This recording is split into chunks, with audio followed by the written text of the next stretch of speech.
وہ ہفتے کا دن تھا۔ تیز دھوپ نکل آئی تھی، کیچڑ سے بھاپ اڑتی محسوس ہوتی۔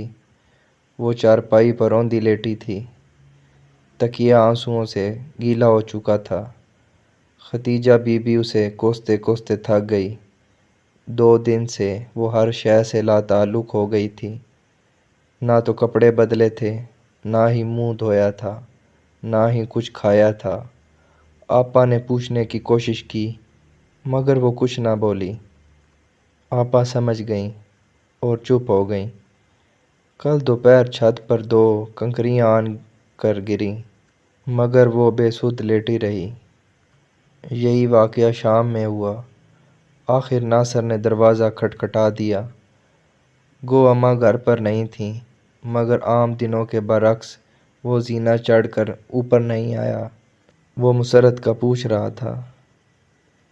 میرا پوچھا تو کہہ دینا کہ بیمار ہے، مسرت نے آپا سے پہلے ہی کہہ دیا تھا اور یہ جملہ اس نے دہرا دیا۔ خاموشی میں تناؤ تھا۔ ناصر چپ چاپ چلا گیا۔ اگلے روز وہ پھر آیا۔ اس روز پھوار پڑ رہی تھی اور ختیجہ بی بی بھی گھر پر تھی۔ اس بار آپا نے بالکونی سے جواب دیا۔ کیا ہو گیا ہے اسے؟ لڑکے کے لہجے میں تلخی تھی۔ اسے اپنی بے عزتی کا احساس ہو رہا تھا۔ ختیجہ بی بی کو بھی آواز سنائی دی۔ وہ بہت کچھ جانتی تھی مگر خاموش تھی۔ اس نے لڑکیوں کے کمرے میں جھانکا۔ مسرت ماتھے پر ہاتھ رکھے لیٹی رہی۔ کچھ دیر بعد لائٹ چلی گئی۔ شام پڑی تو ختیجہ بی بی باہر چلی گئی۔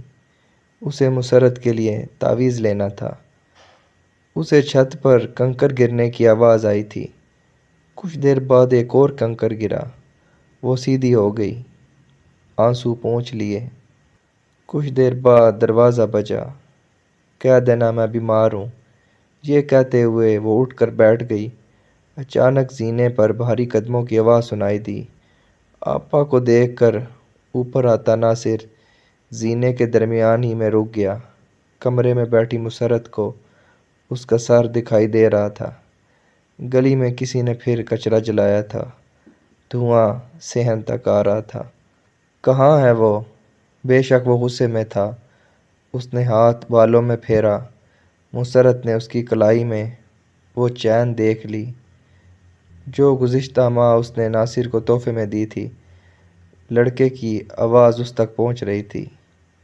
وہ آپا تذبذب کا شکار تھی۔ بیمار ہے مسرت؟ سالی کون سی بیمار ہوگی؟ وہ گستاخی سے ہنسا۔ میں علاج کر دیتا ہوں۔ اس کے تیور دیکھ کر آپا کے چہرے کا رنگ بدل گیا اور مسرت نے یہ دیکھ لیا۔ لڑکا کچھ قدمچے پھلانگ کر اوپر آ گیا تھا۔ وہ اپنا عضو کھجانے لگا۔ اس سے کہو انجیکشن لے کر آیا ہوں، لگوا لے۔ وہ زور سے ہنسا۔ آپا گھبرا کر پیچھے ہٹ گئی۔ مسرت چارپائی سے اتری اور تیزی سے زینے تک گئی۔ اپنی ماں کو لگا یہ انجیکشن بڑھوے، اس چھنال کو بھی یہی بیماری ہے۔ ناصر پر جیسے بجلی گری تھی۔ کچھ رونما ہوا تھا۔ وہ پلکیں جھپکنے لگا۔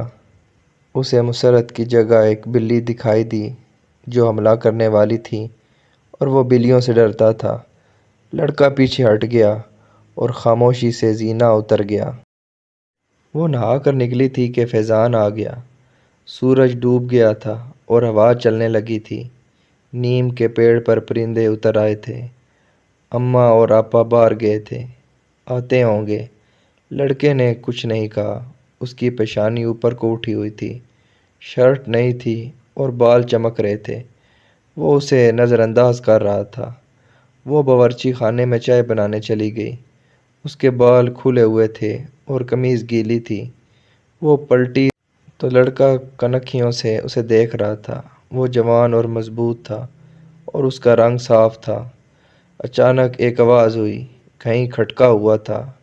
کیا چھت پر کنکر آ کر گرا تھا؟ مسرت اندر سے دہل گئی۔ کنکر سے جڑی یادیں ذہن میں در آئیں۔ اس کی دھڑکن تیز ہو گئی۔ کوئی شے اسے کھینچ رہی تھی۔ پھر ایک اور کنکر آ کر گرا، شاید حقیقت کی دنیا میں یا شاید اس زمین پر جہاں خواہش کا جنم ہوتا ہے۔ یکدم اس کے اندر بہت سے کنکر برسنے لگے، ابال آ گیا تھا۔ اس نے چولہا بند کیا، باورچی خانے سے باہر آ کر فیضان کا ہاتھ پکڑا اور اسے کمرے میں لے گئی۔ بوسہ لینے کے بعد جب اس نے فیضان کا چہرہ دیکھا تو وہاں وہی کم سن بچہ تھا جو کبھی اس کی قمیض اٹھا کر اس کے سپاٹ سینے پر ہونٹ رکھ دیا کرتا تھا۔ وہ زور سے ہنسی، اور ایسا 4 دن بعد ہوا تھا۔